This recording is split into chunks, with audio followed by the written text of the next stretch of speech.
The one thing that I have noticed so far that I'm not a huge fan of, it's no fault to the Mulcher. Hey everybody, Kyle here with Spicer Designs. All right. Where is the oil? I've never checked the oil in this thing. Just kidding. Welcome back to the channel. I had a little issue with mice already in the excavator, and I will say that'll piss you off really quick. And I actually did some things to prevent it, but apparently it did not work. I was using this Pawpaw or PP or Peepaw, oh Grandpa Gus's mouse repellent pouches. Repels mice with plant oils and attracts bugs apparently. How the f do you open this thing? Oh, never mind. Oh, I only have one more pouch left. Damn it! Freaking gnats, they go in your eyeball. So here it is. It's like a little scented pouch, and they are strong. They don't smell bad. Mint and cinnamon scent. Ugh. Too much mint and cinnamon is not a good thing. So I had this thing all opened up, and I just kind of scattered them around inside the excavator and all these different engine compartments. But where they got in was in the cab. Right here. So this is where I keep my fire extinguisher, some rags. Now I have some of those mouse repellent things in there. But I opened this up and they must have got into some insulation or something, because they had just wads of insulation in here that they have snagged from the barn somewhere. Probably that big pile of insulation. So I had to pull it apart, clean it up, whatever. At the end of the day, who really gives a shit? Today's video, we're going to be using the Mongos Attachments 27-inch high inertia mulcher. I did make a full video on this where I talked about the mulcher to more detail. Jordan from Mongos Attachments was here. He actually tuned it specifically for my Bobcat E35. And I tested it out in the woods, but it was wintertime. And chipmunk just went in there. That chipmunk is a real problem. So here's what I'm going to do. You freaking punk. Alright, I'm going to block you in.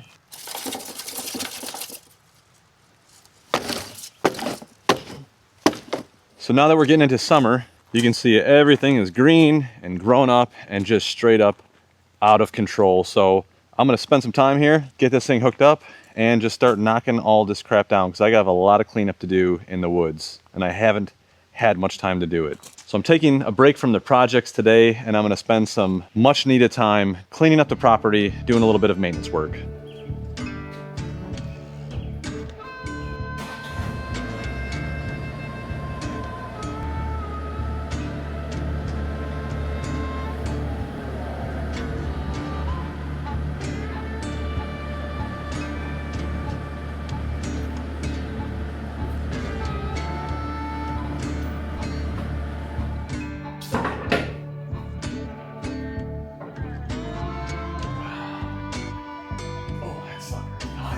This is by far the worst part of attachments, at least with hydraulics. I'm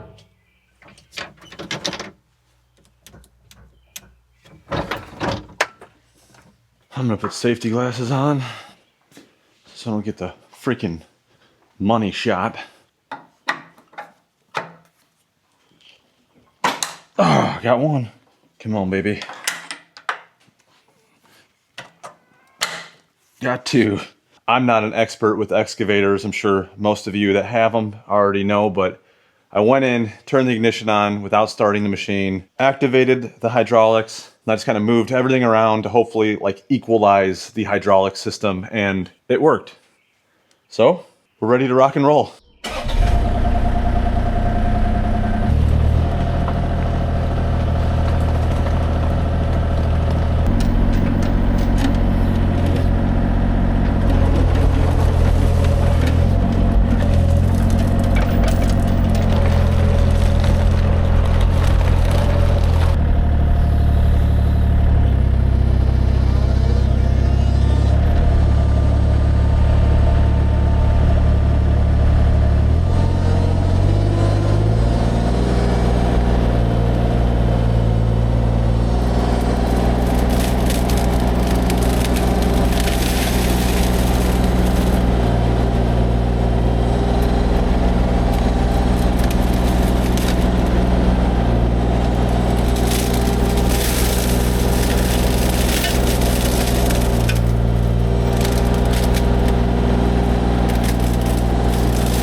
Alright, so here is a great area for an attachment like that. This is like the ultimate mulching weed whacker. You know, you have a version like this that you can put on a skid steer, but being able to put this on the end of the excavator, you can get into so many tight places. So over here in my little crappy wood yard, right here it's just all overgrown and there's a drop off right here.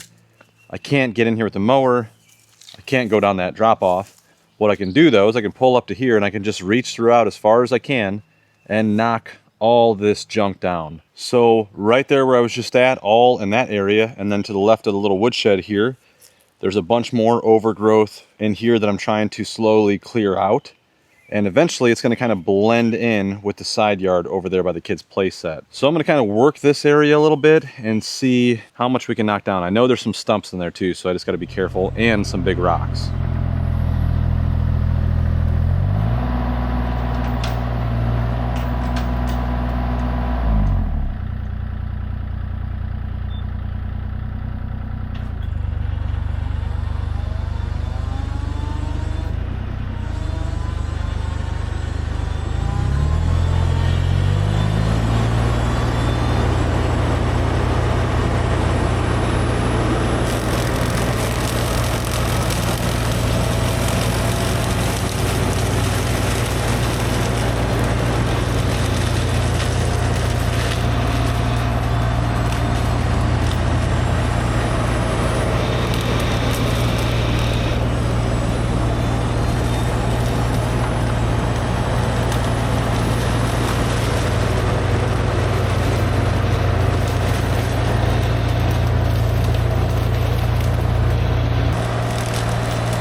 This thing is freaking awesome.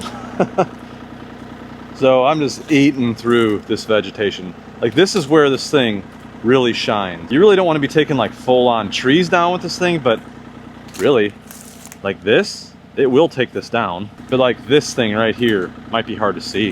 There's so much grain. It's just a real small sapling. It's all viney. I mean, I'm just gonna mulch that thing up into pieces. All this crap, I can just maneuver through here, use that boom and stick, reach out, and just get all this stuff knocked down.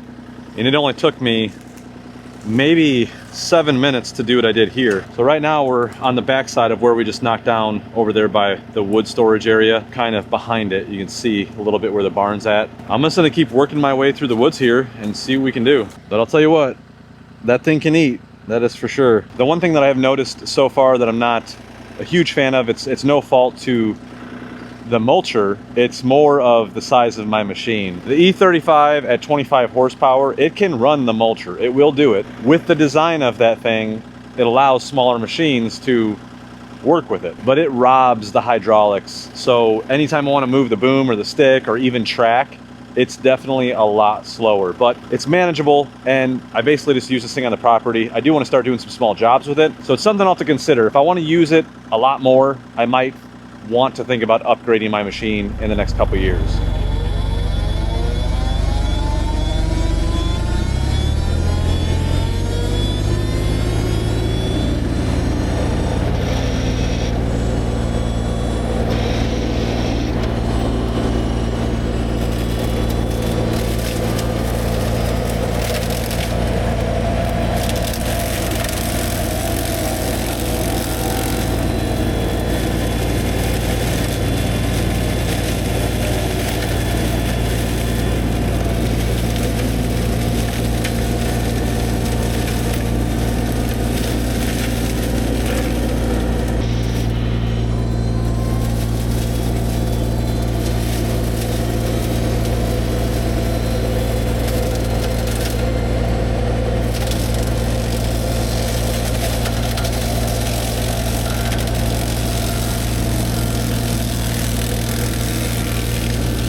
All right, so I was able to knock that down. It was looking pretty nasty. Still have to get in there close to the building, pull some of those bigger weeds and kind of weed eat a little bit better.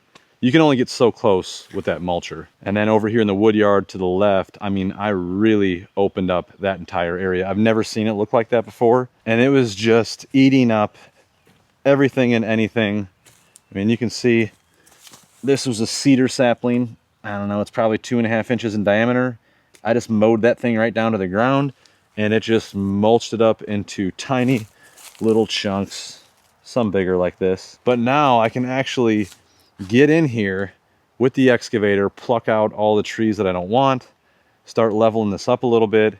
And I'd like to actually plant some grass seed in here. And I know anytime you get into the woods, it's really hard to see on camera. It did a good job. All right, let's take a look at the teeth. I want to see how these things looked after running it for a couple hours. They look pretty damn good, really. I mean, there's a couple little nicks in them, but I did hit a couple of boulders out there, and that's what I was worried about. But man, those things look pretty good. I don't see any of them with any significant damage. I mean, there's very little. The nice thing too is if you look underneath here, I didn't touch it. Nothing gets all clogged up. Like, I mean, if you got into like some barbed wire or a tarp or something, then you'd be pretty much f***ed. For just regular usage, getting into some brush and understory, I mean, there's nothing that gets clogged up in this. It just eats it up. And it stays pretty clean under there, so I do like that. This thing's a freaking tank. Now I really, really love my Bobcat E35. It is a smaller, more compact mini excavator. We only have 10 acres here, so it's perfect for our property. I could still tow it very easily, do small little jobs. This is gonna be huge for making money. As soon as I get caught up, I actually want to start going after some jobs where I can actually run this high inertia mulcher. If I'm going to be using this thing a lot more, it might be worth considering maybe jumping up to the E40. I don't know. Maybe if I change my diet, I can shit out some $100 bills and upgrade. On a side note, I need to show you guys something. So I was doing a little more trimming with my little battery powered DeWalt weed whacker. It does okay, but I needed something to break this head loose because I think I have some twine stuck in there. So it's not allowing me to bump this thing to release more string. So I went over to my daughter's little workbench that I built them, and check this out. I think I created two little monsters. Actually, I think my oldest might have done that. She's got everything organized here real nice. Everything's zipped up. I might actually borrow her chainsaw. It's the little things like that that make you proud. Anyways, I'll be using a lot more of this MONGO high inertia mulcher. I've got lots of work to do on the property. I just wanted to kind of take a day for myself. I wasn't even gonna shoot this video. This was the first real test with this thing, maneuvering through the woods and chomping down some of this overgrown greenery in here, and it did a really nice job. So if you want more information on this MONGO tilt bucket, I will have all that information down in the description. They are a great company and even better with their service. And like I mentioned, I did make a specific video on the setup with this thing. I even toured MONGO's facility because they are located right here in Indiana. Anyways, that's all I have for this one. Thanks for watching. We'll see you on the next one. I need you to bare hand it and squeeze it to death. No. Well, why not? How are we gonna get that out? I don't know. I thought about putting a torch in there and cooking it. Then burn the barn, right? No. It's metal. I don't want to torture it to death. I mean, that would be kind of Mean. Yeah. But I definitely want it to die. Listen. What? You know your karate scares me. Get out of here. Oh! Damn it! That'll get you.